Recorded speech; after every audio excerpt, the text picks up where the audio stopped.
Thank you so much. We are about to begin. We thank Mr. Wilkinson and Mrs. Wilkinson. They're one. When I think of Mr. Wilkinson, I think of Mrs. Wilkinson. When I think of Mrs. Wilkinson, I think of Mr. Wilkinson. So I thank you both for your leadership, and happy that you guys are here to be able to have this conversation. And what we can do is after this, then perhaps we can have another one, and we will give you the community more time to be able to get persons together to have the conversation. Sometimes it's difficult when you're having these on a weekly basis, right? And so it's like you're having it every single week, and perhaps we can miss it. But I'm grateful for the opportunity to be here at St. George Broward Estates and to be able to speak with you guys again. We are all family, right? Right, Miss Cooper? Amen. So we're going to have this conversation. The good thing about tonight is the persons that are here are all leaders in the community, and so the information will be conveyed anyway. You guys will take it back to the community. So we are so grateful for that. Thank you to our police department, our Chief Stanley, as well as our fire department and our Chief Torres for having the team here to be able to talk about this very important subject matter. And so tonight, of course, we're going to be talking about pedestrian safety and traffic calming. And I will also be a student sitting to hear and to learn as well tonight. Thank you again to Gigi. Give Gigi a hand. Gigi is so incredible. I tell you, she's like Superwoman. She even changed from today. I tell you.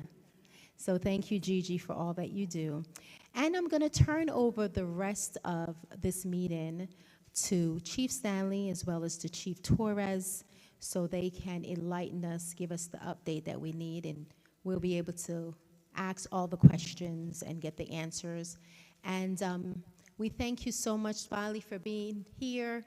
You've been here for like every session. You're here ensuring that this information is being broadcasted, so we appreciate that. Thank you very, very much for being here. All right, so Chief Stanley? This time I'm going to let Fire go first because I have most of my traffic folks here, so come on up, Chief Torres, and then I'll do the traffic.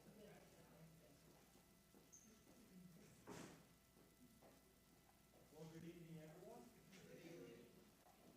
And I know we're going to talk about pedestrian safety and vehicle accidents, but something that caught my attention today, we had a meeting, all the fire chiefs and our counties, and we usually get information from trauma services, right? The agencies that provide services related to trauma to all of us. And the information that they provided was very important and caught my attention, and I wanted to share that with you today. So here's some of it. And here's the big picture. The total trauma activations in 2025 actually went up by 7.4%, which means that we're having more traumas in our communities. So this is not just specifically to our city, this is countywide, but of course we are included. Trauma death actually went up as well to a 10.9%. So year over year, there's a trend of going up, which is significant and very critical to us. Fall injuries related to trauma went up as well, 15.4%. And that's impactful to our communities because that is specific to the elderly communities in our cities. So falls have increased every year since 2022 from 5,379 to 8,207. 139 of those falls ended up being death. So we have to be more cautious, and we need to create more programs related to our elderly community. Right, so we need to do more inspections of the homes, ensure that we don't have any extension cords laying around that we're causing a tripping hazard, because that is how we actually fall. So we need to be more aware of that, and actually it gives me the reminder that we need to create more initiatives specifically to that, right? Like sending the community paramedics to your homes. Of course, we can't just voluntarily walk in. We need to be invited. But you let us know when you need us to do an inspection of your home for these kind of things, tripping hazards, rugs that have been rolled for a long period of time and we trip over those, and we could give you tips on how to prevent those or how to manage those incidents. So I already spoke to Chief Gonzalez, and we're working on exactly that, creating an initiative to help our seniors and our community to be healthier. How? By reducing those fall injuries in our homes. So now getting to the roads and pedestrian safety. So pedestrian injuries, they're up 13.3% since 2025. That's important and very significant. Motor vehicle crashes are actually down 9.8%. That's good. Motorcycle crashes are actually significantly higher than the prior years, and bicycle trauma dropped 27.7%. That's a good number. We want to see that trend continue. Now, this is not related to pedestrian crash, but as I shared with the police chief today, I think it's an important piece of information that we need to start getting out to our community to better quantify and get our message across. This is directly from the Trauma Services Agency in Broward County. In gun violence, gunshot wound trauma activations went down 16.7%. That's great. That's good information, and that collaborates and enforces what the chief has been telling us. Gunshot wounds are actually down. Homicides has been down as well, 21.7%. Stab wounds incidents trending down as well for the third consecutive year. That's fantastic. That is exactly what we want to see the ratios go down. So we're doing very good in that arena. So again, just recapping real quick, fall prevention is high in my priority list for new initiatives that we're going to be starting in the fire department with our community paramedicine. So we have our table over here, and there's a signing sheet. If you're interested in doing an inspection for your home, please sign in. Or if you know someone that could use these services, please let us know. We'll make contact. We'll schedule an appointment. Like I said before, it has to be voluntarily. We just cannot walk in. And we'll be happy to do an inspection, an assessment of the home, and point out those items under your home that could actually prevent those falls, because we want that trend to actually go down. So please reach out to us, sign in if you have an opportunity, or share that information with one of your neighbors that you may think could qualify, whether it's for a smoke detector inspection and a free connection of a smoke detector, or for the fall injury assessment of your home. All right? Any questions? Yes, sir.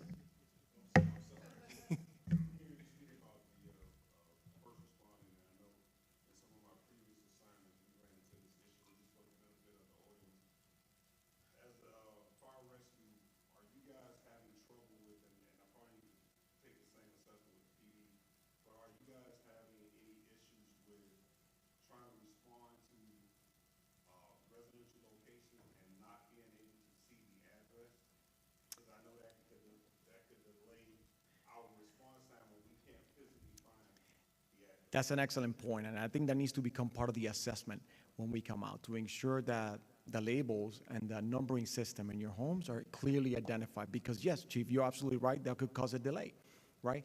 When fire rescue responds, or even the police department responds on finding that location. So please, if you haven't done so yet, when you go back home, take a look and ensure that if you could see it from the street, then we could see it from our trucks. But it is very important that it's clear, there's no debris.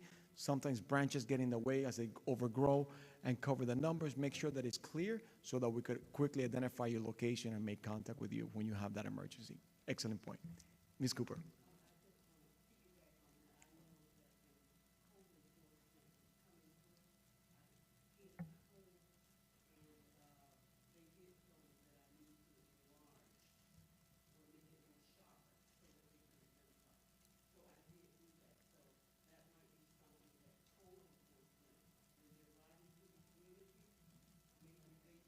Excellent point. Absolutely.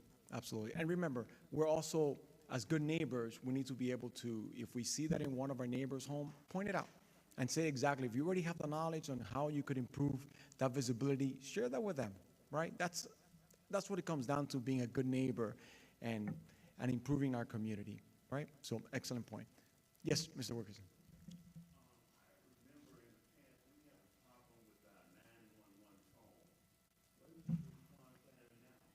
So 911, they have done an increase in hiring services through the Broward Sheriff's Office. So to be completely clear, so that everyone can understand, we provide fire rescue services and EMS services, but we do not handle the communication side of that. So Broward Sheriff's Office, they handle all the 911, right? They receive the call and they dispatch the call, right? So they're handling, that's their responsibility, and that goes with the taxes that you already pay towards Broward County. So, yes.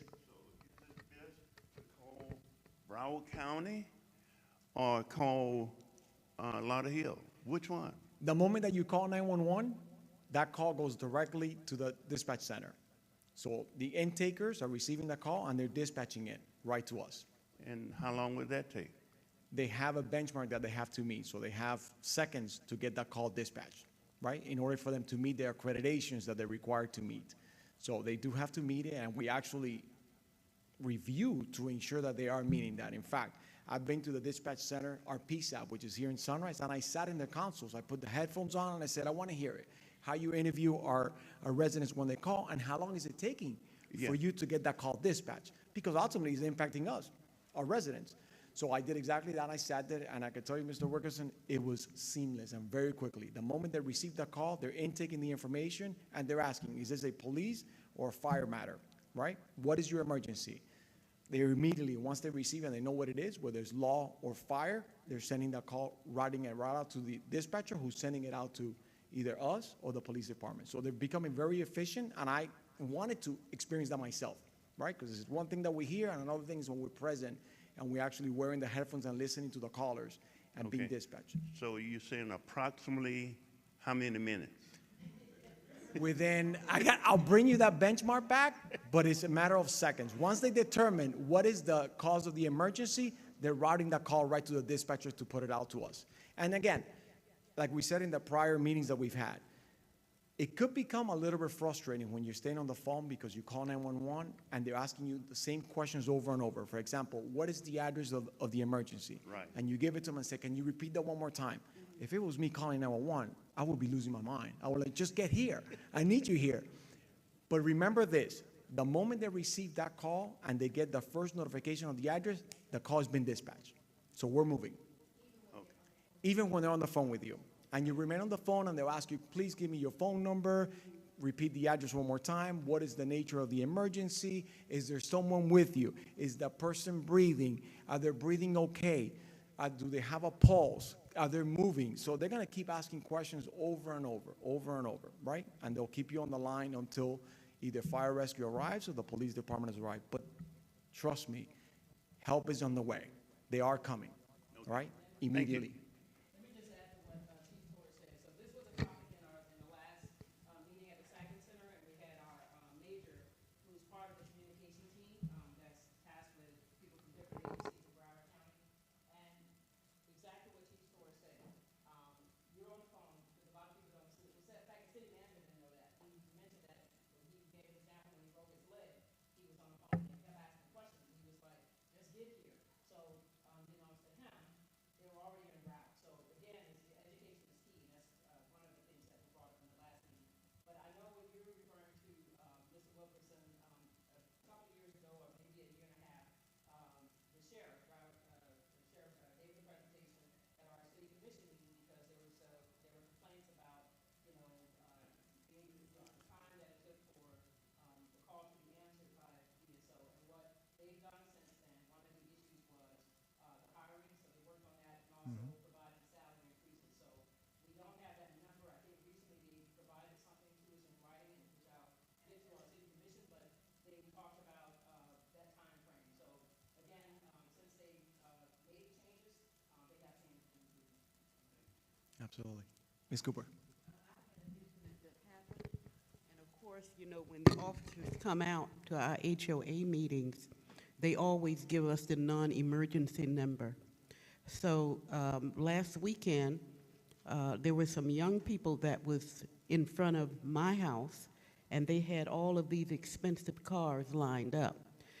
Initially, they were very quiet, but when I turned in, and about 1:12, I heard somebody speeding down, and I called the non-emergency number, and they took the information. They said, Ms. Cooper, you can go back to sleep. We got it.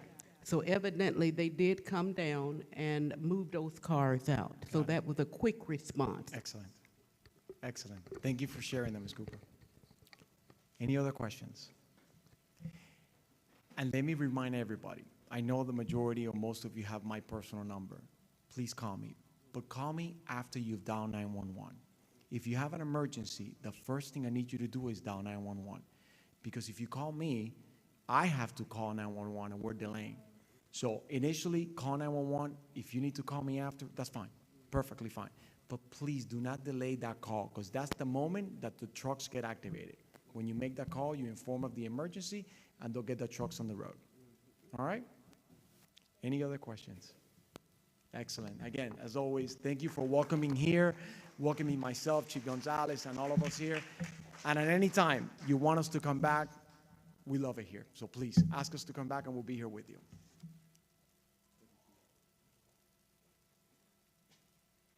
Good evening, everyone. Mayor, I think what happened, a lot of people came to the breakfast this morning, so they're probably still stuffed from, because normally I was saying to Ms. Wilkinson, you know, the St. George community, you know, show up and show out. So, but anyway, you all can take back what we're going to share today. So I feel like I'm at home. You know, I do love this community.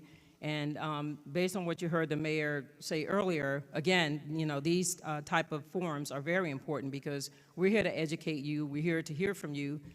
We're here to serve you. So we do want to hear your concerns, and we want to also share information with you. So I don't know if Mayor, let's see, Commissioner John T. came in. If you want to allow him to speak before. Come on up.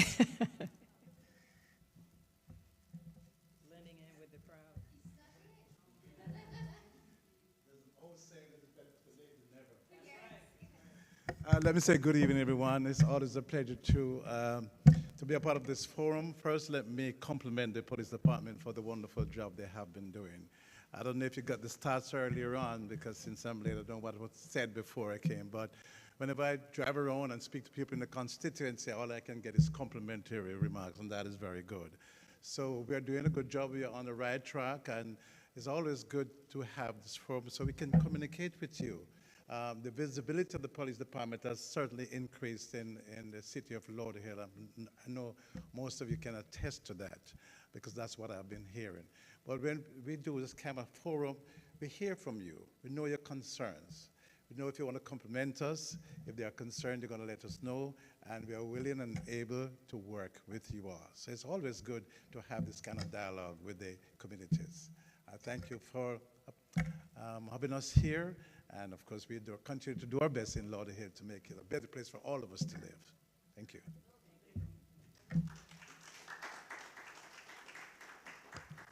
So I know today's topic is traffic calming and also pedestrian safety. So I have present my major who oversees the traffic unit, the traffic sergeant who's here, and also one of our traffic officers. So the show is going to be theirs today to kind of talk about some of those issues. We have several grants out there, pedestrian grants, so we're going to talk about that, and we're also going to speak about some of the areas that we have traffic issues and how we address those. So without further ado, I'm going to have Major Soren come up, and he'll present you with some stats, and we'll open the door to questions. And if I can ask the Sergeant Rowe and Officer Detective Brand to come on up. And they can sit there while you're... Good evening. And used to be a motorman as well.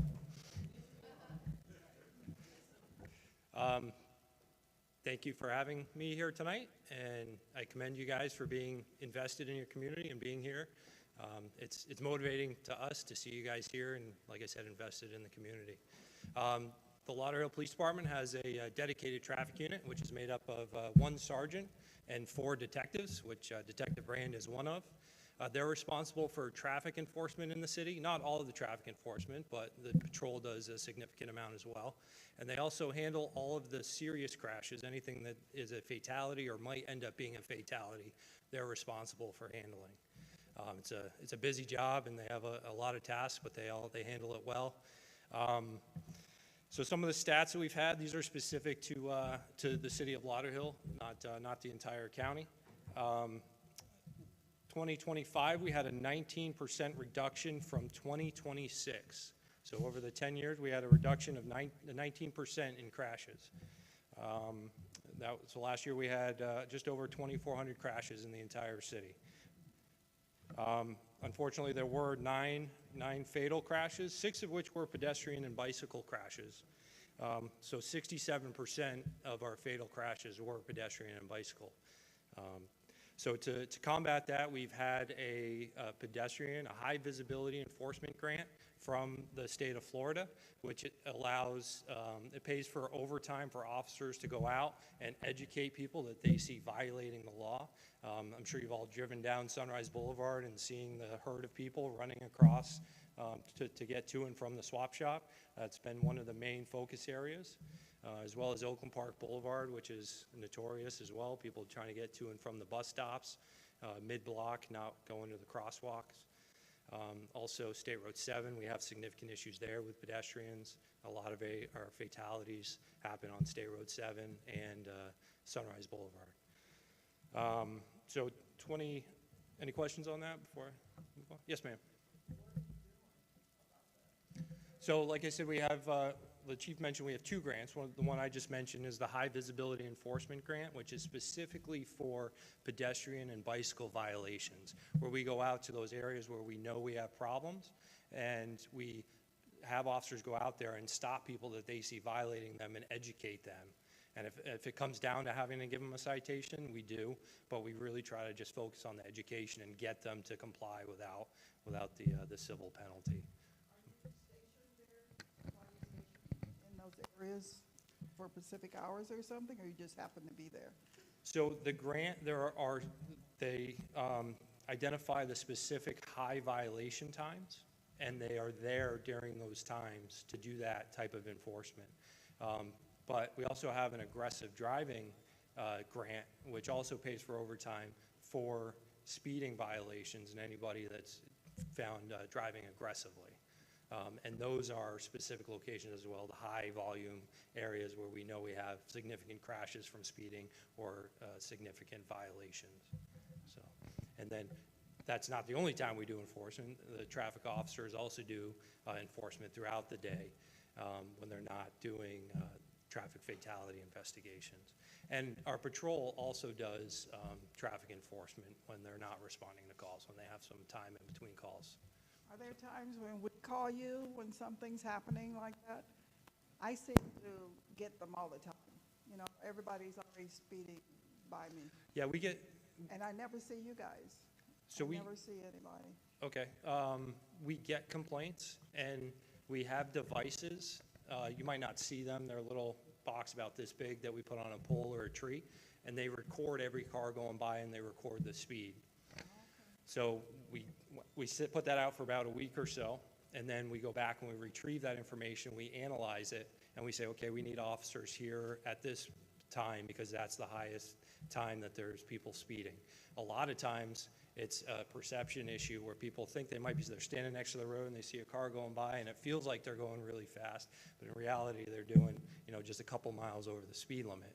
And then that's not something that we're going to dedicate an officer to enforce, because there's certain regulations when we can't stop, when can and can't stop somebody, and a couple miles over is not, doesn't fall within that. So does that answer your question, ma'am? No, because Okay. I want to see you guys in blue. I try to get these guys that keep targeting me. Do you have an area in specific? A lot of them commercial Boulevard. I'm in Inverary. Okay. So Rock Island, commercial, Right. that So area? we've spent a lot of time on Rock Island as part of the aggressive driving grant. You need to. Yeah, this guy's out there regularly, and Okay, I'll be some, looking for him. I think you were out there this morning, weren't you? Yeah. You stopped 23 just today, in what, 4 hours? In 4 hours, 23 people. And what's your threshold? Yeah, I don't stop anybody under 15. I give them 15 or more. So the speed limit's 40 on Rock Island, so anything 56 and over. Did you stop at 55 or 56? 56. So 56 and over is what he stops, and he got 23 people in 4 hours. Wow. So, and that was part of the aggressive driving grant. Okay, So, that's good to know. so you say commercial boulevard as well? Commercial is horrible. Okay. Is there a certain stretch of commercial? From Rock Island at least to 31st. Oh, Between so Rock going Island? east? So Yeah. that's not Lauderhill. We, You out of there. Oh, Yes, Oh, ma'am. that sounds nice. Yeah, it's not Lauderhill. So on commercial, we have from Pine Island Okay. west to 64th, and only eastbound traffic. We don't have anything westbound. Westbound is all Tamarack. Good to know. So, Okay. yeah, but we'll pass it on to Please, pass it on BSO to and Cohorts, ask yeah. them. Yeah, absolutely. So, do you know if it's mainly eastbound or westbound or both? Wherever I'm headed, that's the way they are. Okay. East and west, yes. Yes, ma'am.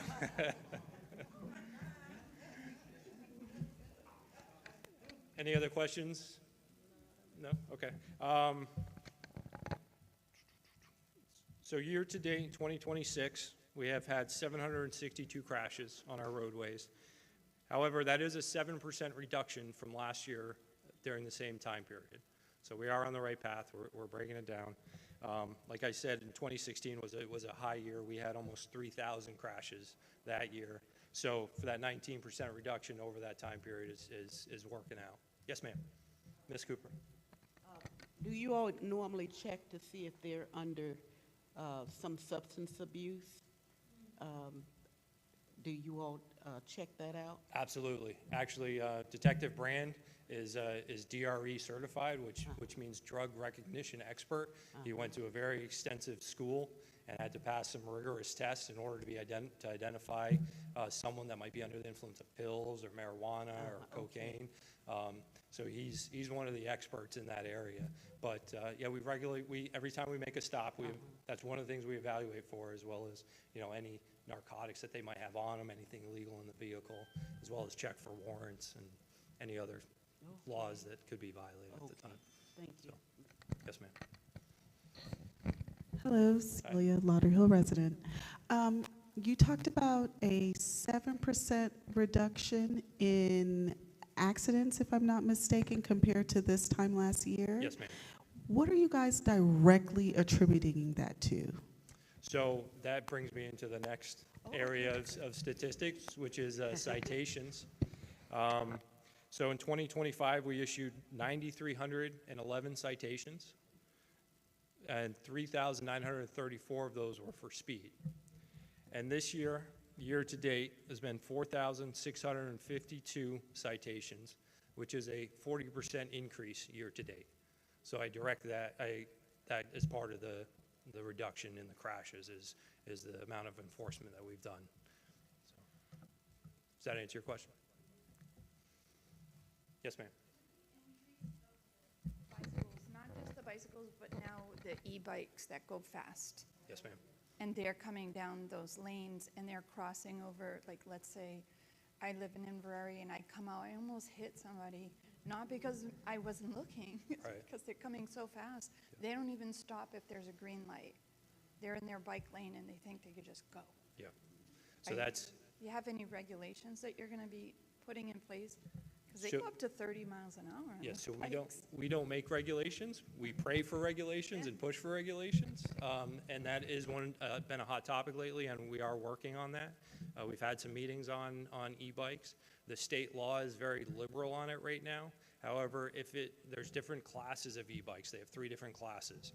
And obviously 1 is the lowest, 2 middle, and then 3 is the highest. So a class 3 it goes under 28 miles an hour, and it's pedal assist, which doesn't mean that you just sit on it and pull the button and it goes.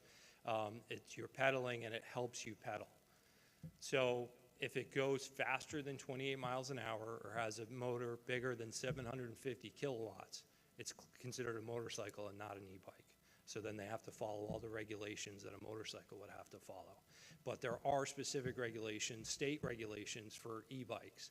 They have to follow the same rules as a bicycle. And there's actually a House bill that's in the process. I think they're waiting for the governor to sign it.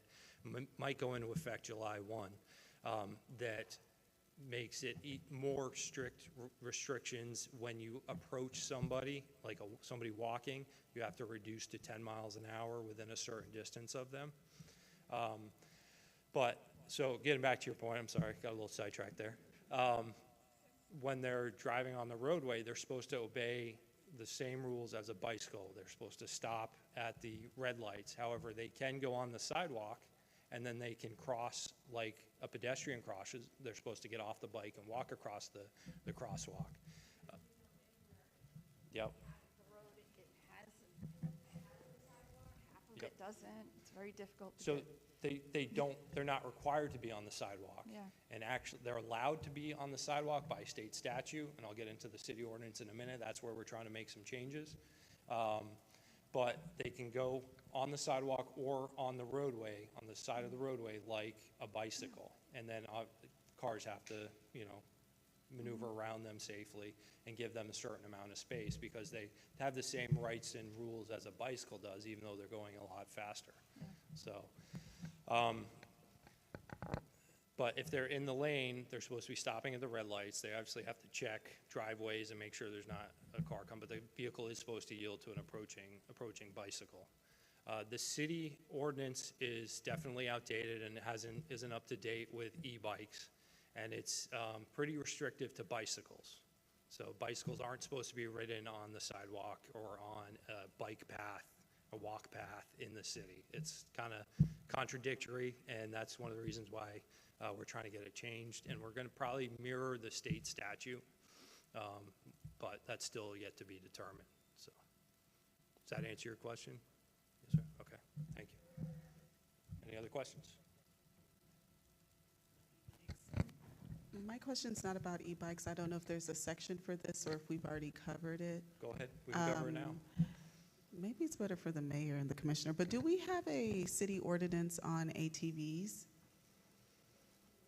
ATVs, yes. ATVs can't be ridden within 100 feet of a roadway by city ordinance if they're not road legal.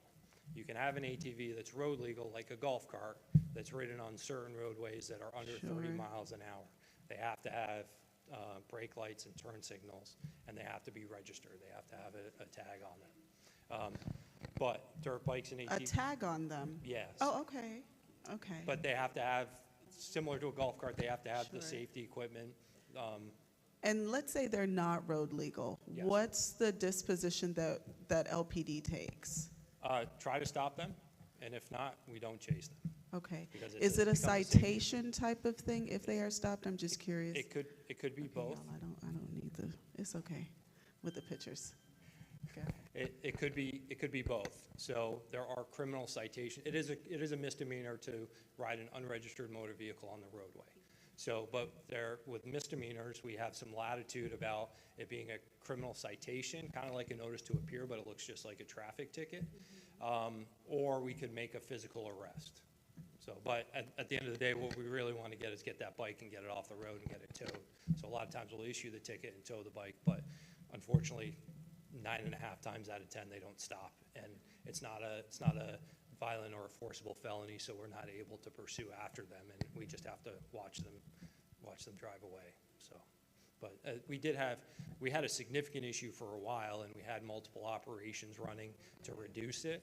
I know there is some a little bit back up again, but I haven't seen the volume that we had, 10 years ago? So have you noticed a significant issue? Well, I just see the donuts, and so I know they're a sign of, I guess, what was. Okay. No, the ATVs, they'll make donuts in the, I guess, roundabouts or as a sign of they were there. Well, Oh, yeah, okay. a lot of the cars do, like I was told it was the ATV. Sorry, I was just repeating what I heard. it could be. guys. What location was that? Well, and I remember Commissioner Martin before telling the ones that you would see on East Side, those were ATVs in particular. Okay. Yeah, so I'm only speaking from. Is there a specific intersection we can go out and evaluate and try to look at the tire marks that are out there? Oh, yes, 47th and 19th 47 on and 19? East Side. Okay.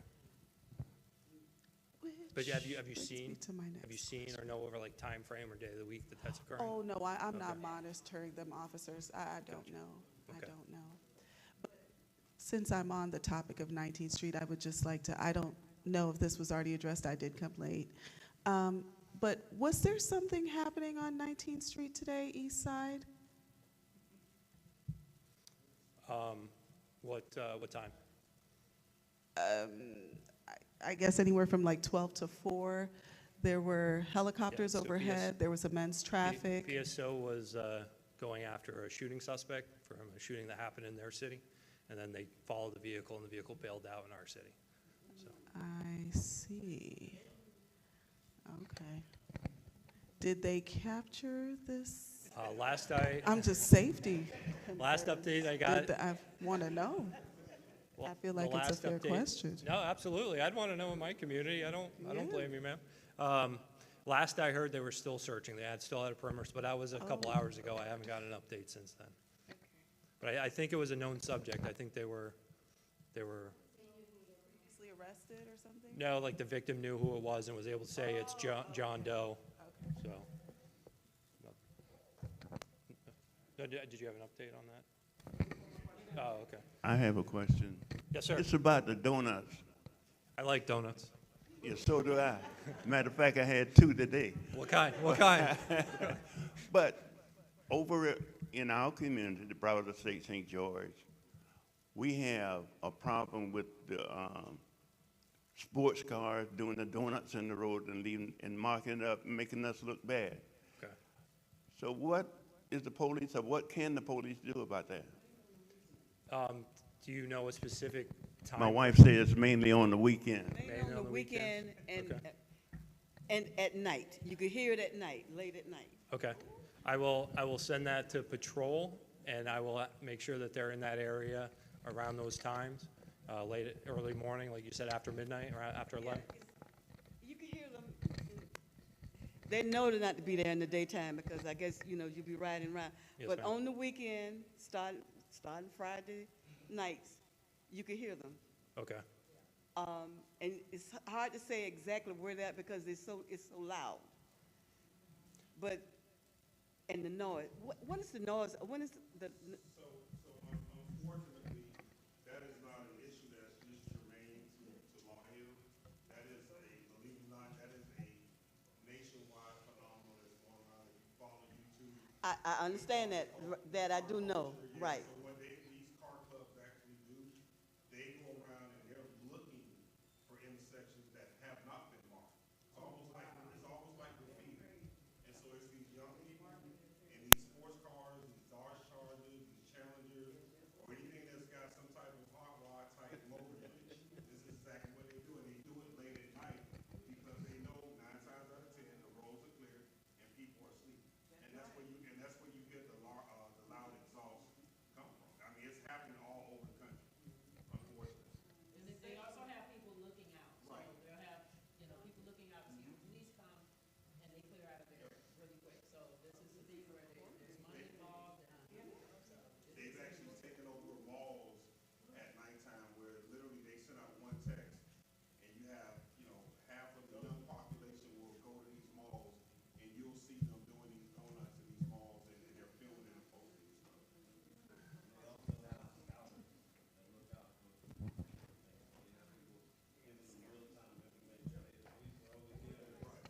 Can't hear you. What you saying, officer? What are you saying, Sergeant?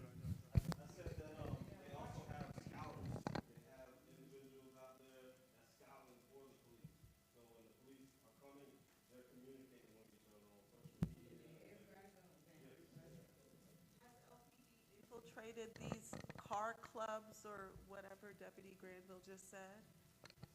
Do we have our ears to the car club streets?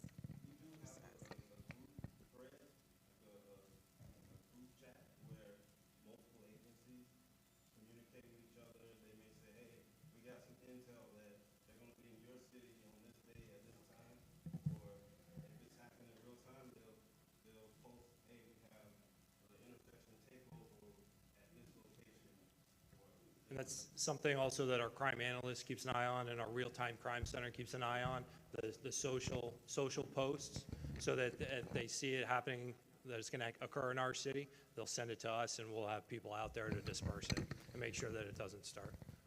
I want to change the subject a little bit. We'll get away from the donuts. Parking. Could you elaborate a little bit on the parking, how you're supposed to park or where you're supposed to park? You mean on In the roadways? community. On the in community? roadways, Okay, yes. sure. Sidewalks, swales. Right. So that code has changed recently.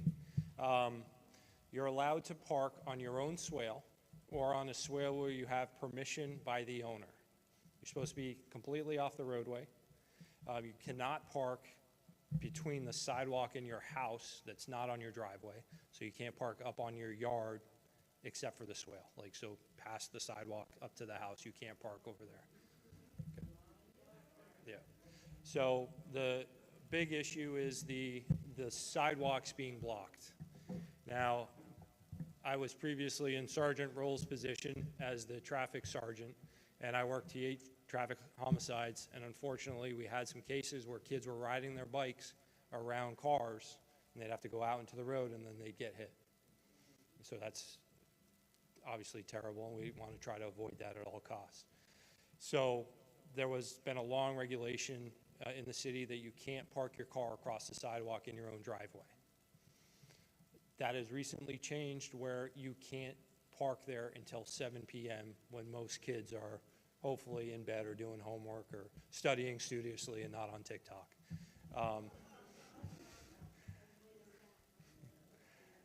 So that's recently changed. So now at 7:01 you can park across because people's driveways aren't all that big and they have multiple cars and they need that space. So, yes, sir. Did I miss anything on the parking? Okay. All right. Any other questions? So some of our top roadways for crashes. Does anybody want to take a guess what our top roadway is? Sunrise is closed. State Road 7 is actually the top. Yeah. And Oakland Park. So Oakland Park is 2. State Road 7 is 1. 14% of our crashes happen on State Road 7. And, I'm sorry? All of State Road 7. And we don't have all of State Road 7 from Oakland to Sunrise. We only have sections of it. From 19th Street to State Road, to Oakland, we only have southbound. Lauderdale Lakes has northbound. So even with that small stretch, we still have 14%. That's because of all of the intersections and the volume, especially during the day. With pedestrians is one of the biggest issues. We have people just darting across the road without even looking and getting hit. And then we have people that think that they can drive whatever speed they want to drive. And we had one guy that worked for a rental car company, and he was in a Dodge Charger, like Deputy Chief Granville mentioned, high power, just got into the throttle, and unfortunately T-boned somebody. So State Road 7 is 1, OPB 11% of our crashes. And again, we don't have a lot of OPB. We only have from the Turnpike to, so both directions to about 64th. And then west of that, we just have westbound, and then Sunrise has the other side. So in that small stretch is 11% of our crashes, but the same reason, long stretch of a higher speed roadway with a lot of intersections and a lot of volume and a lot of pedestrians. University Drive is number 3 with 10%, and believe it or not, 5-6 Ave is number 4 with 7%. And then Sunrise and Commercial are tied for 5th place with 6% of our crashes. The most significant time frame for crashes is between 12 and 6 p.m. So noon and 6 p.m. with, believe it or not, 2 p.m. to 3 p.m. being the most significant. That whole block is pretty consistent, going all the way down to about 7 o'clock, 6, 7 o'clock at night. But so in addition to the 2 grants that we have and the enforcement that we do, we're also have been working for significant. Sorry, do you have a question? That's okay. You're allowed. We'll allow it.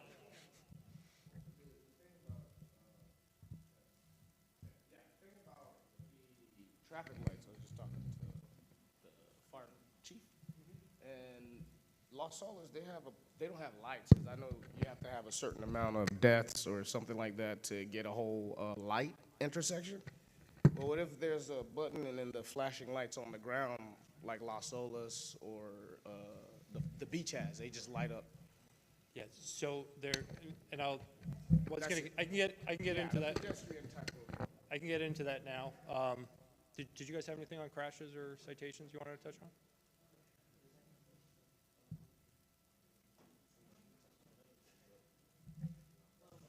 I'll get to that in just a sec. Yeah, I was gonna say answer Peter's, and then I was gonna have them talk about, traffic crashes, so from beginning to end, what it entails, in depth, what information you all need, you know, to solve a case, and what's important to someone who's involved in a crash or witness it, you know, to help the case, and how long it takes for the state to process. So I'll answer the question first. The question was about illuminated crosswalks across roadways with flashing yellow lights that are buried into the pavement. And then there's also some signs, like pedestrian signs with the flashers on it. So there is some work that's in the process for 19th Street and 31st that is going to include, I'm not 100% sure about the lights in the roadway, like the little reflectors that light up, but they are going to have the signs that with the flashing, the yellow flashers that warn drivers that somebody's trying to cross. So that's going to be a significant improvement. And I also believe that the crosswalks are going to be raised. So. Point of the swap shop, that area there. So the swap shop, Sunrise was not on anyone's radar to do improvements. It wasn't on the state's. We've been pushing for it because of the volume of fatalities that we have. Is that our number one roadway for fatalities, Sunrise? Sunrise 3-1 is pretty good. State Road 7 is probably tied with Sunrise. But Sunrise is one of our most significant, especially pedestrian crashes. People darting across Sunrise in the middle of the night, people not seeing them because of how dark it is. So we've been pushing for the state to do something about it. We haven't gotten much of a response. And so recently the city had the MPO, Metropolitan Planning Organization, come in and do a traffic study and a traffic analysis, and we came up with several roadways in the city that we identified that need improvements. And I was pushing for Sunrise. I made sure Sunrise stayed on there because the police department and the chief have been adamant that Sunrise needs to change because of all the issues that we've had. So some of the changes that we've asked for Sunrise Boulevard is a pedestrian bridge. The swap shop one belongs to the swap shop, and it goes directly into the swap shop. So if a pedestrian wants to go over, not that they use it anyways, but it was also closed for a period of time because it was falling apart and they had to make improvements. It has since been reopened, but again, it's owned by the swap shop and it's for getting into the swap shop. So our proposal asks for one further west, closer to the park, as well as some changes to the intersections were recommended as well. 3-4 Avenue, there'd be some regulations about which way you can turn. And then they were talking about adding a light to in front of the swap shop and making it that a U-turn only, and putting some, you know how on State Road 7 and Plantation they put those things in the median so that it tries to prevent people from crossing. We asked for that as well. So, and there's some other improvements that I can't remember off the top of my head, but Sunrise is 100% on our radar. Unfortunately, it's not a city road, so yeah. So it's actually State Road 838. It's not Sunrise Boulevard in the FDOT world. So funding has to come from them, and the plans have to, go through them. So all we can do is just keep pushing them and ask them to make a change. So, yes, sir. You guys want to talk on crashing? Yes, ma'am.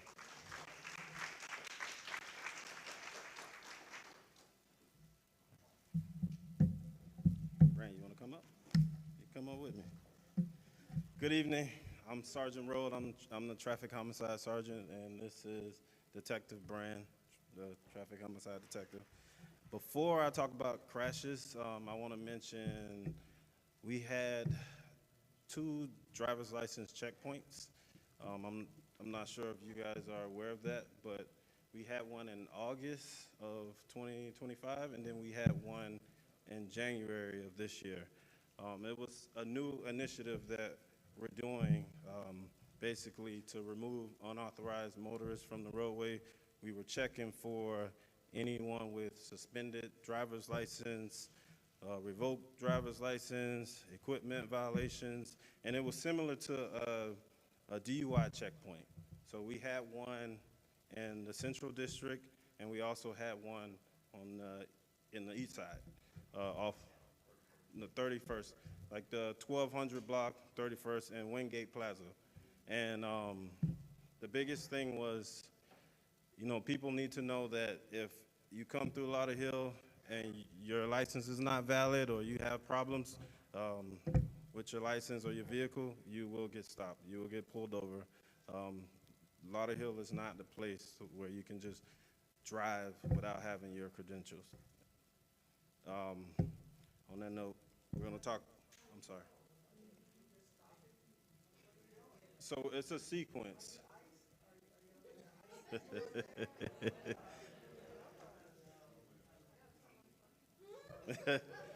You know, I did see a post when we did the DL checkpoint, they said ICE was out there. They thought we were ICE, but yeah, we weren't ICE. So basically what we do is we pick a location, we lay out a site plan, and then it's a sequence that we follow. It may be we'll pick 10 vehicles, and we keep count and everything. So it's a sequence that we have to follow. We'll pull them into whatever location we have. So we did Wingate Plaza. We pulled the cars off the road and into the plaza, and each officer went up to a car and asked for their credentials and made sure that they were supposed to be on the roadway. Oh, yeah.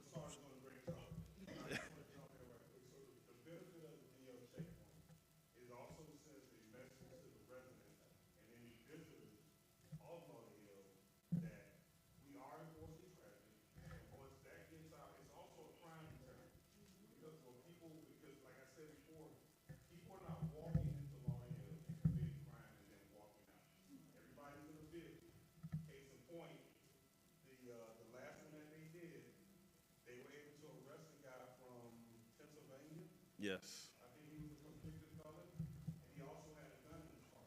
Yes. And he also had, I think, a warrant from Pennsylvania, something to that effect. Yes. So these are the type of people that we're taking off the roadway when we conduct these type of operations. So yes, we're looking for traffic safety to make sure that everyone is compliant, but at the same time, it's also a crime deterrent for us. To send that message that if you want to come to Lauderhill, we want you to come to Lauderhill, but if you have any nefarious reasons for coming through here, you will be stopped and you will be arrested. So that's the purpose of it also. Question? And also, I noticed when I saw when you all were, I think, at Wingate, the residents said, Miss Cooper, they got ice down there. So that was all throughout the community. And you couldn't make no U-turn either. Once you got in that line, you all had that blocked off. No U-turn. That was it. You want to introduce yourself? You want to talk about the crashes? Which crashes are we talking about? By the way, the subjects that BSO take, they're in custody.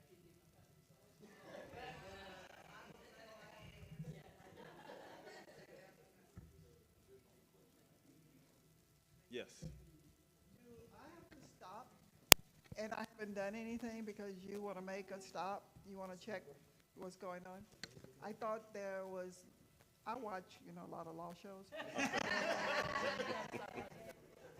I want to know, can I tell you no? Can I keep going? In a checkpoint operation? Yeah, I just happen to be, I'm old. I know you're not going to stop me. But I may be in that line and I can't get out like they said, no U-turns. You going to just walk up to me? So I understand what you're saying, but so what we do is we have to notify the public before we even do this. So we send out our media posts and then we have a message board, signs that actually give you an out before you come through the checkpoint. Some people didn't know that, but some people didn't know that, but So I'll tell everybody now. so you have an out. It's so many signs saying, hey, we got a checkpoint here. Yeah, yeah. So by law, we have to offer an out. We have to offer an out. By law, we leave one road. Here you go. It has to be one road Can't hear you. that is Brand, can't hear you. When is the notification sent out? So we have to notify the public ahead of time. I think It's 5 days. 5 days. The notification. So we have to notify the public 5 days before we do the checkpoint operation. So where do you put that out at? It can be a press release, it can be media release, those types I of. heard it at an HOA. You said what? Oh, okay. That's also. Okay. That was actually going to be my question. In the spirit of alerting the public, when is the next DL checkpoint? I mean, not a minute before, right, Chief? Not a minute before.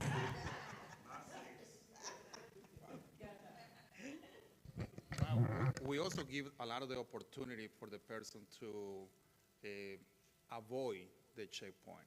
So, like Sarge say, we put a big sign that is a LPD DL checkpoint ahead, and we put it before a roadway. So if somebody doesn't want to go through the checkpoint, see the sign, they're gonna have a roadway that they could either make a U-turn or turn. Like when we did it on the last one that we did in Wingate, we put the sign all the way to like close to 1,700. 1,700 block. So it's a long distance. So anybody who didn't want to go.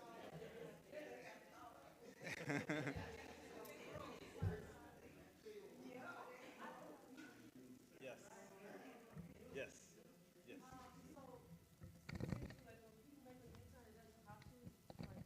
cautious, like go after them to, no, I'm serious, like. They're all, no, because they're all at that location there, so ahead of time, you can avoid it. Oh, okay. Like she was saying.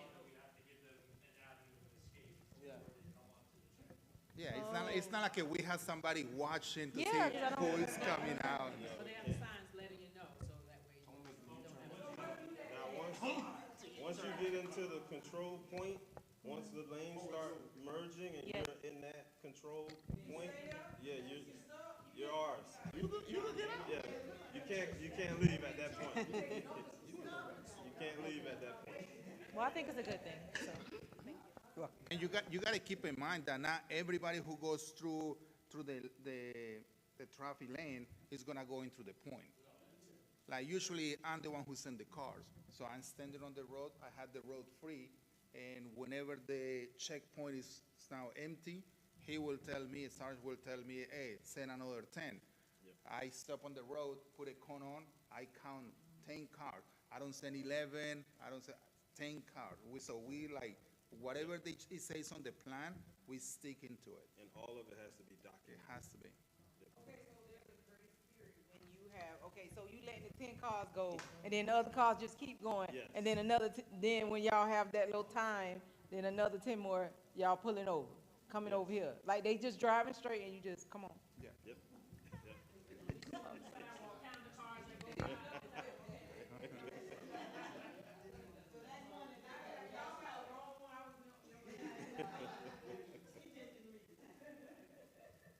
So I think last about, I know we have a few minutes here that Mayor wanted to have her cover traffic calming. So I just wanted you all to touch a little bit on what's involved in when you're handling traffic crashes, you know, to get them prosecuted and what can interfere with causing issues for you when investigating these cases.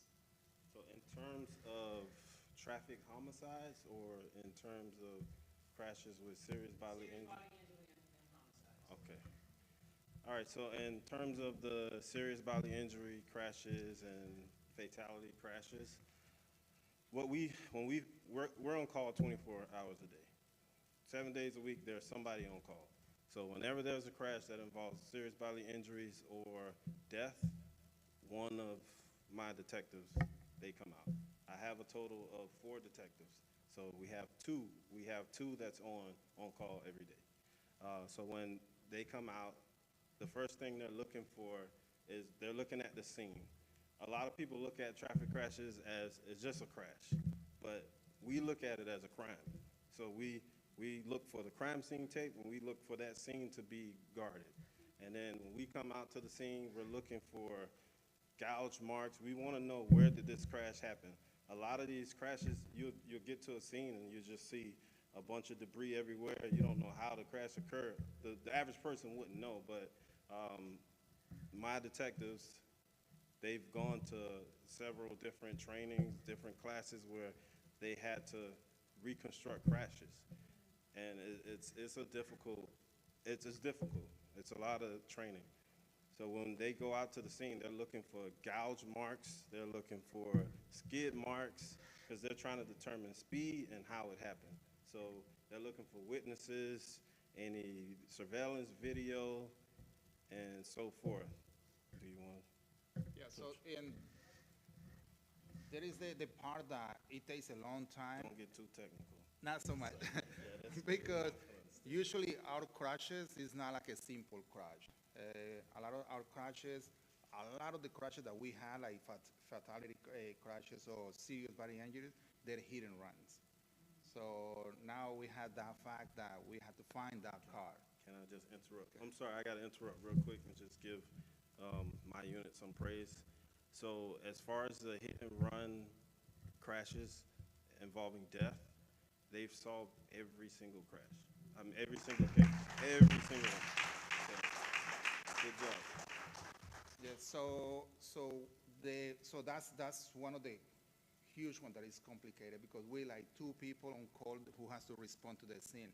So now we had witnesses on the scene, we had somebody dead on the road or on the hospital. So we had to take statements, we had to handle the road. We had something that we call FERO. We had to scan the whole entire area. So it's like something digital, it takes time. And somebody has to go and start looking for cameras, the license plate recognition to find out whose this car is. I think the last case that we had is with the Tesla. And that was a really hard case, but it took like 2 days. Yeah. And then we found the Tesla. And the LPR, the license plate reader, really helped us out as well, because we were able to determine a pattern of all the Teslas. We were able to look up all the Teslas that had traveled in that area around that time. And after narrowing it down, we were able to see, okay, well, after this crash, this Tesla never appeared on license plate readers anymore, right after the crash. So that gave us a lead. And then we went following up on that lead. And come to find out, that was the Tesla. And it was close to here. Yeah, it was, actually, yeah. On 6th Street. And then they had the Tesla in a porch, like in the side of the house, covered up with palm trees. But we were able to find them. So like 48 hours, what's that time? It's not like on the movies, Yeah, though. it's not first 48. First 48. Yeah, it's not like first 48. Hit and run. Normally, like you said, it's over once they left. How long do you guys? Well, it all depends if we have any leaks. So let's say we highlight the tag per se, and we want to prove who was there.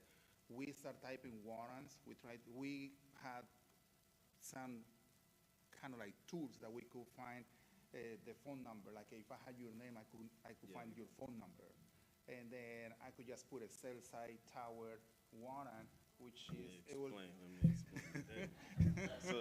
So everybody's cell phone sends out signals.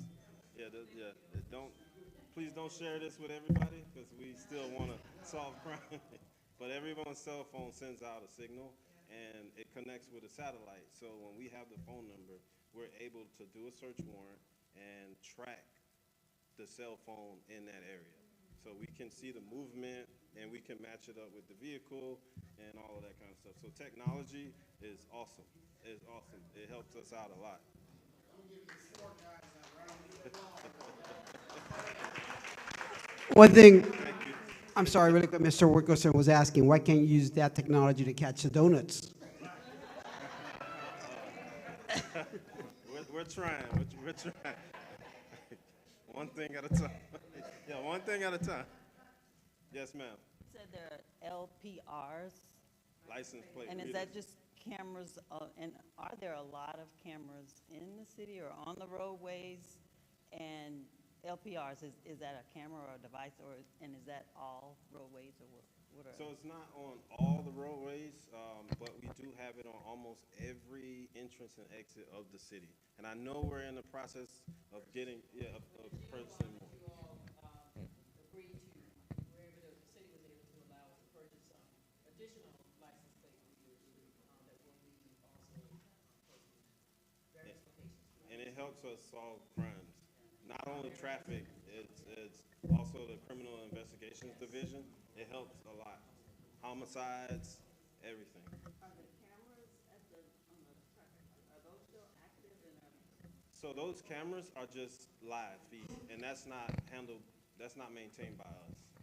Yeah, it just depends on the roadway. Usually it's the Florida Department of Transportation that deals with the cameras. Yeah, those are traffic cameras. So DOT, they could open those cameras live to see how the traffic is backing up, so they could like extend the lines. So if you're going westbound and it's too many cars in there, they could stand the green light going westbound. So they could control that, but it does not record because it takes too much data. And yep.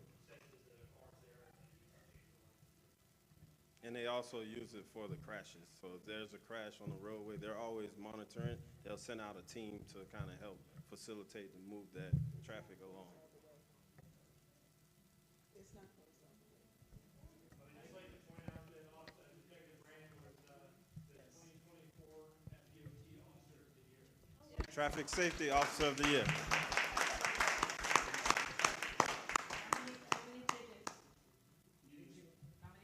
Do you remember? I did like 3,000 last year. Yeah, yeah. Yes. Yes. I wrote 500 tickets one month as a motor, and I thought that was hot stuff. I come to Lauderhill, and he had written something close to like 680 or 700. From a vehicle. From a car. I don't want to like from a car. From a car. Yeah. Yeah, good try, good try. Yeah. No problem. Thank you, guys. I'm sorry, I have a question for the sergeant and the detective. Is that okay, Chief? Yes, I know the main function is safety, and when you guys evaluate the car crashes, you're evaluating them as a crime scene. I don't know if there's any overlap within the tow trucks that come to collect the debris, and if there's anything that LPD can do to, I don't know, encourage, enforce them to clean up the debris. I say this namely because I pass by Rock Island and 44th, and I see what the debris looks like. I pass by Sunrise and 47th, and I see what the debris looks like, and I'm not sure if the tow individuals, if the word is out that they need to clean up their debris completely within the city of Lauderhill. I'm glad you brought that up because I was unaware, but we do contract with a tow service. So they are supposed to be cleaning up the roadway with the debris. They're not? Okay, the bumpers. Regular crashes, because our crashes, we have to take everybody. Yeah, no, ours we take everything, but yeah, she's talking about regular crashes. Regular crashes. Sometimes too, some of these crashes are not reported, so we have to keep that take that into account too. So, yep.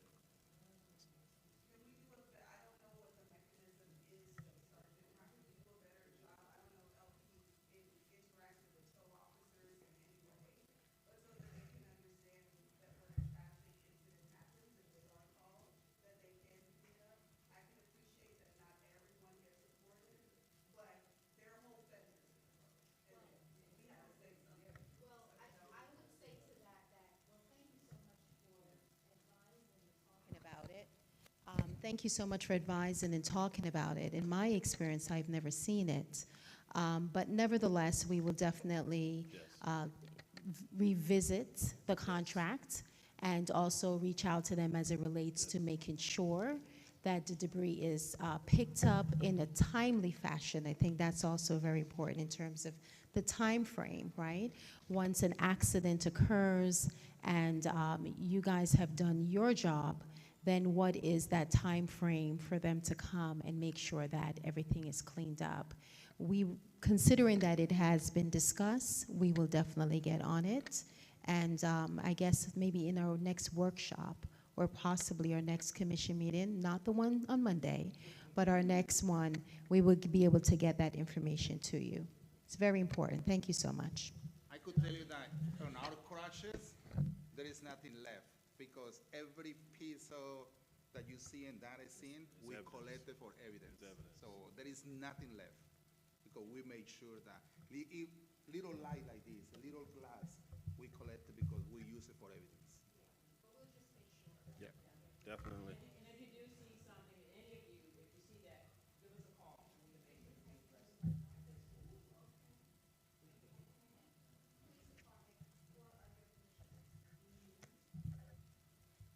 Thank you. Any more questions? Thank you.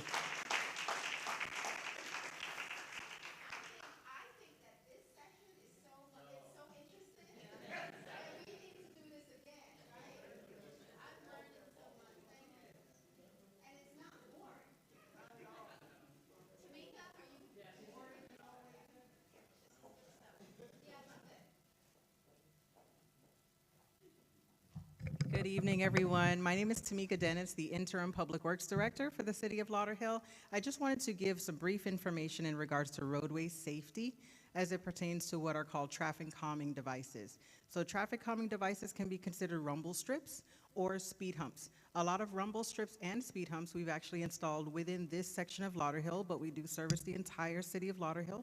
So we install rumble strips and speed humps for the east side, central, and also for the west side. So rumble strips, if you've noticed in the east side, if you're over here or even in any part of the city that you do live in, but the rumble strips are about 4 to 5 small, tiny little pieces of speed humps you can consider. They're very much different as far as height, diameter, width, but it just gives you a little nudge to let you know that you're going a bit too fast in a residential roadway that may be about 25, 30 miles per hour. So it lets you know that you do need to slow down. A speed hump, of course, the speed limit in that vicinity, whether it's a residential area, will be a little bit higher. Maybe the speed limit is 35 to 40 miles per hour or even 45 miles per hour. But either way, it could range. But when you're going through a speed hump, of course, you've seen different kinds in different parts of the city. In the city of Lauderhill, we do have prefabricated speed humps, but the speed humps that we're doing now are asphalt speed humps. And as you go over that, that is your indication that you do need to slow down if you are going too fast and adhere to the speed limit in that area.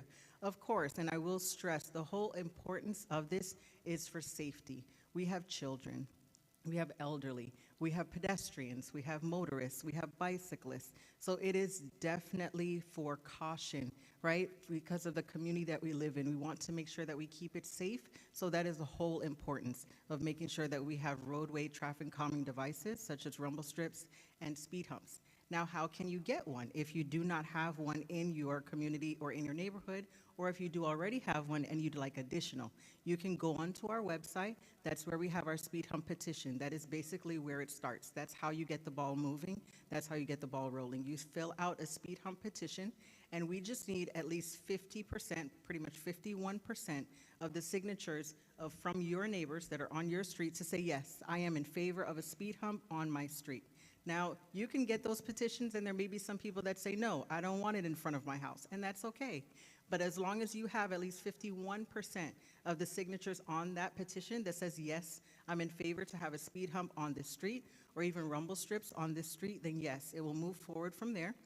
It goes to our city clerk's office, it goes into record, it goes to our engineering department. They make sure that it's up to standard as far as engineering standards, where we're going to put the speed hump, how many speed humps are going to be put onto that roadway. And of course, considering our fire department, we take them into consideration as well. Because when they come into your neighborhood, fire as well as police, they want to make sure that they are getting to you within the response time that you need. Right? So we don't want to slow them down. That's not the purpose of these speed humps. So we make sure that we coordinate with them as well. But as it goes through that process and as it is all approved Then it comes to Public Works, we do the installation. And that's how your speed hump process works. Any questions? Yes. Okay, so as it relates to the speed humps, should there always be a sign to warn you that there's a speed hump ahead? Yes, absolutely. Okay, And I so have a feeling I know where you're going with this, so I'll just say Yeah. two parts. Go ahead, I'll go say ahead. two parts, but yes, always. We do have to provide indication whether going to and from, whether it's east or west, whichever the direction is of the speed hump, that there's a speed hump ahead. You will see signs that will say speed humps ahead if there are several on that street or on that roadway. If there's just one, it will say speed hump ahead. But yes, notification and indication by those signs are necessary, so we do provide those.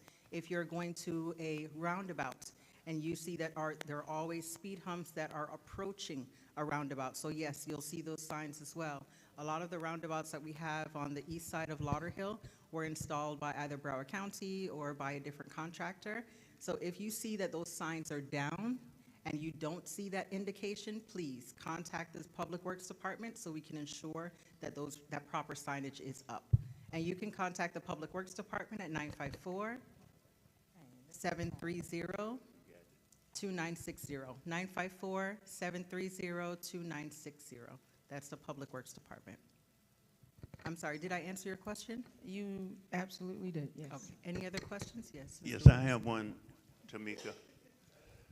On 33rd Terrace, I think it is, we got the S-Fork speed hump. Okay. And on the other streets, especially on my street on 38th Ave, we got the rubber. Why would it change? Because the one on 33rd, they're higher, and they really stop for those. There's no speeding on that street. But on 38th, where I live in front of my house, man, they zoom right on across it. So why was the change? So the change was basically just from administration and also what their perception was as far as how we're going to maneuver with the speed humps. Speed humps it still has the same purpose. It still has the same solution at the end of the day, whether it's prefabricated or it's asphalt. We just want to make sure that the city is maintaining consistency. So we've been designated now to move forward with asphalt speed humps. And as we do with those, we'll make sure that it has the same height and the same width as per standard. So if you would like to have that prefabricated speed hump changed out, it's just a simple request, and we can go ahead and do so. Okay, so another question, I don't know if that would be you. As it relates to the speed limit signs, if we see any that are down, who do we report that to? You can contact Public Works, and we'll be the conduit between you and that entity. The city of Lauderhill does not dictate speed limit signs. However, we can contact whoever's responsible, more than likely Broward County, depending on whose roadway it belongs to. But more than likely, those speed limit signs come from Broward County, sometimes FDOT, depending on where you are. We'll contact them, let them know that that sign is down, and they are responsive. They will make sure that they reinstall it. Okay, thank you. You're welcome. Broward County also has it on their website, you can put a sign down requesting. Correct. Yes. So do they ever put those humps just because there's many accidents? That's a good question. I'll turn that over to our police department.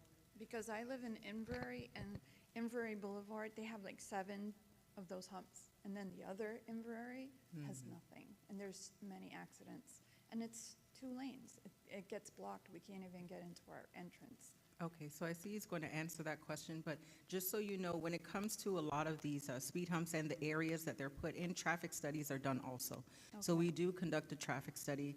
Sometimes that's through a consultant, or it may be through another entity, depending on whose roadway, again, that roadway belongs to and who it's maintained by. But traffic studies are always done as well to see what the capacity of that roadway is, to see what the speed range of that roadway is. So traffic studies are taken into consideration as well. Because a lot of that roadway is the, country club area where they have the golf course. There's nobody there. And then the other residents basically are condos. So they're off of the road. So do we still have a word on it? Can we still get that petition and the humps put up? Yes, you can still put in a petition. Were you going to mention something as well? As far as the master traffic plan that we worked on with the NPO, involved in Inverary Boulevard, and in that plan was some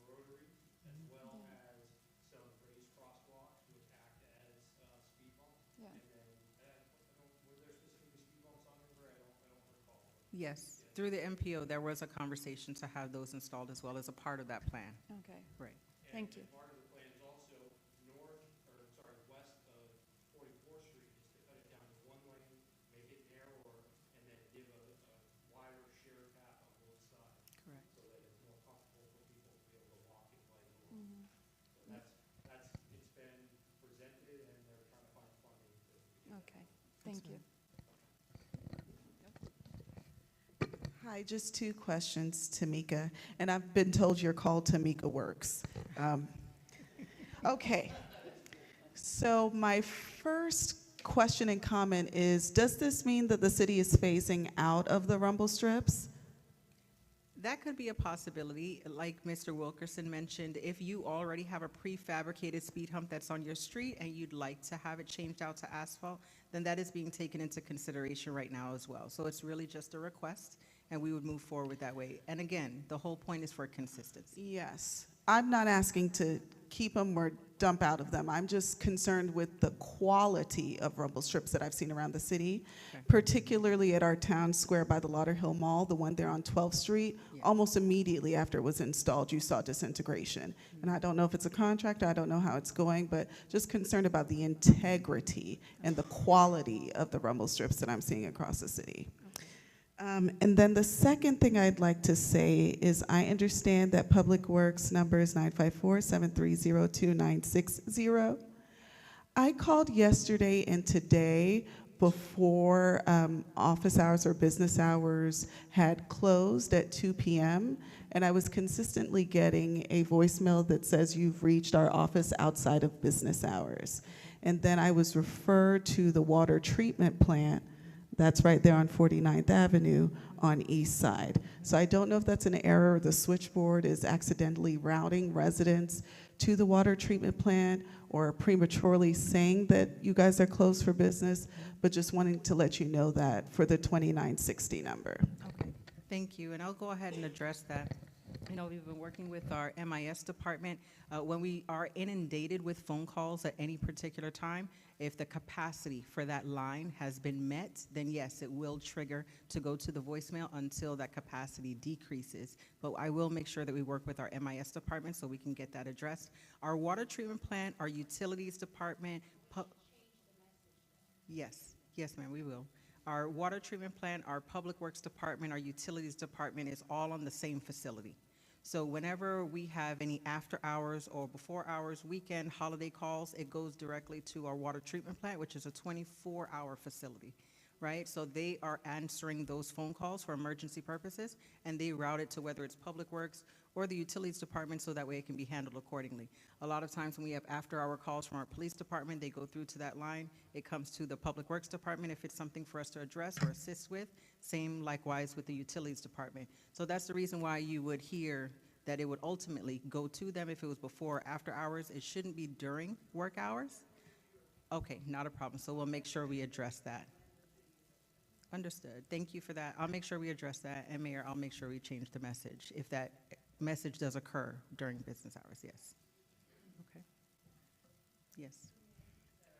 Are they permitted to get the rumble strips or the speed humps? I didn't hear part of that. Communities that are? Gated communities? Gated communities are private. I'm sure if they wanted to have rumble strips or speed humps installed in a private community, then the property management, the HOA would go through those channels in order to have those installed. They do have those in their bylaws. Okay. All right. At this time, I'll turn it over back to our chief. Thank you.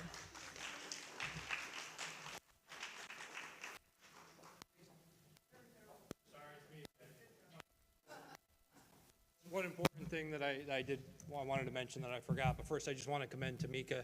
She's probably one of the hardest and working and most dedicated employees in the city. Anytime we call and need something, she's always there, always answers, and you can always count on her to get it done. So thank you for that, Tamika. We are in the process of getting a school zone camera enforcement system. We're hopefully have it up and running. There's been some hurdles that we just worked through. Hopefully have it up and running for next school year.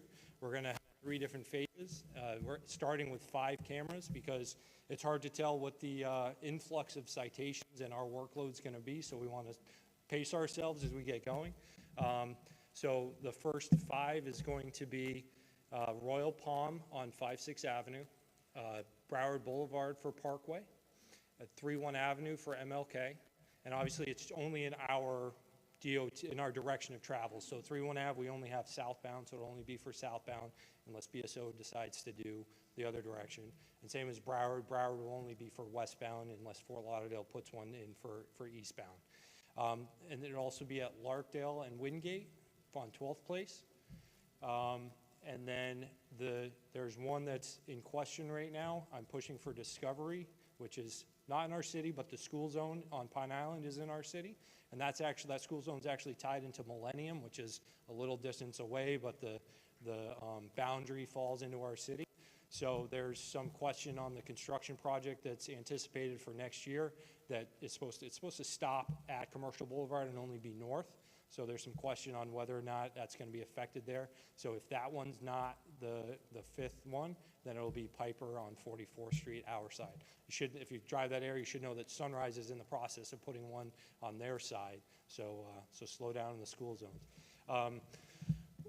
It's going to be run all school day. So that starts 30 minutes before a breakfast program starts at a school, which they call the start of the day.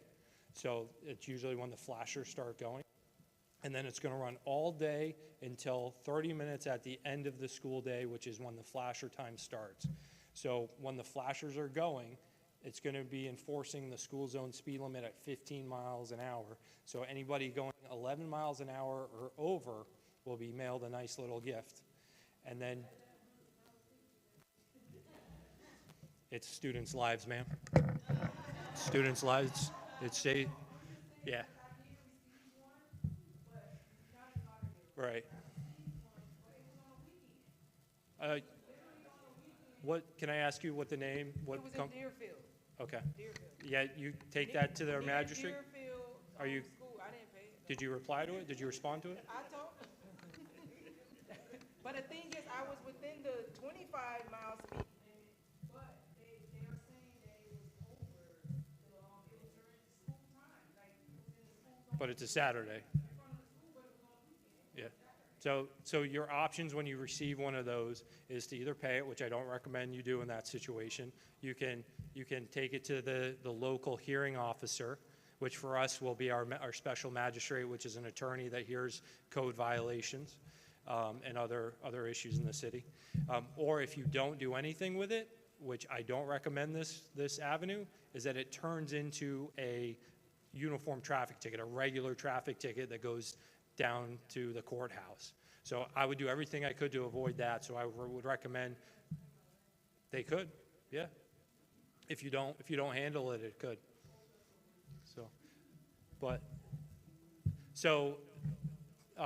Yeah, I would definitely take that to the special magistrate in Deerfield and contest that and show them, because there have been some errors in the system and everyone's working out the kinks. So.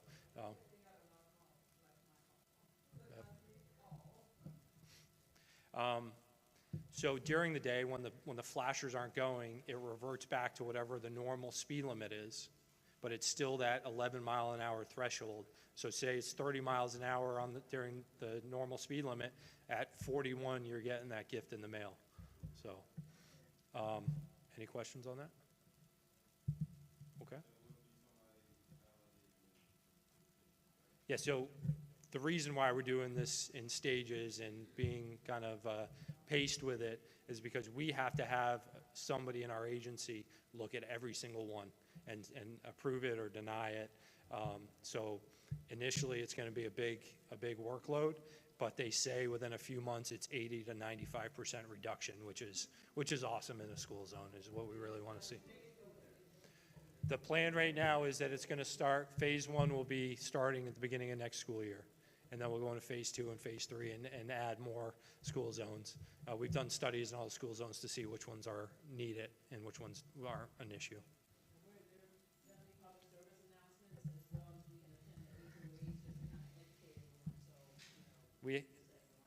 Yeah, like the chief said, we have to do that education phase, and we also have to do a 30-day warning phase. Correct. So there'll be just a sign that says photo enforced, and then under the photo enforced, there'll be the times. So, any questions on that? We're good? Okay, all right, thank you.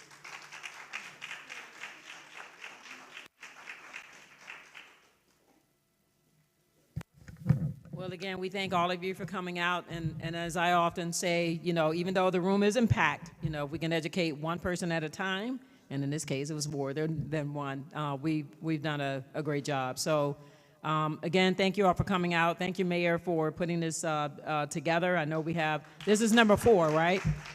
Yeah, so it goes until June 4th. Yeah, would be the last. So again, you're not prohibited from going to each one. Each of them have a theme. So, you know, just come to all of them. I mean, it's very important. And like I said, more, you know, knowledge is power, as we know. So, Mayor, I know you learned a few things, you know, tonight. So we just want to make sure everybody's educated. We're here to serve you, and we're here to make sure that you get whatever information you need. So, again, you all have a great night and eat up some of the rest of the food. So Gigi, who prepared and made this tea, we want to make sure that her efforts don't go unnoticed. So thank you all very much.